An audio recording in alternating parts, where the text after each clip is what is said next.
Hello guys, నేను మీ గణేష్ యాదవ్.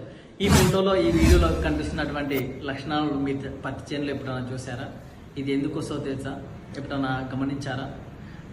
ఇది ముఖ్యంగా మన పత్తి చేనులో కనుక చూసుకున్నట్టయితే బోరాన్ తెగుల లోపం వల్ల మన పత్తి చేనులో ఈ విధంగా పూత ఎండిపోవడము, అదేవిధంగా ఆకులు అనేటి కొత్తగా వచ్చే ఇగురులు అనేటి ఇట్లా వంకర్లుగా రావడము, ఆకు అనేది కరెక్ట్ ముడత రావడం అనేది లక్షణాలను మనం ఇవి చూడవచ్చు. ఇది ముఖ్యంగా మనం గమనించినట్టయితే మన పత్తి చేనులో బోరాన్ తెగుల లోపం వల్ల ఇది రావడం అనేది జరుగుతుంది.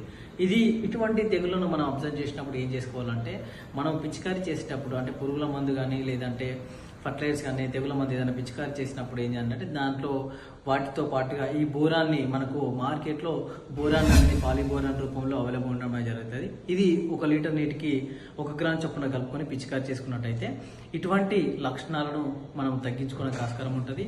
దీన్ని నివారించుకోవడానికి ఇట్లా చాలా అధిక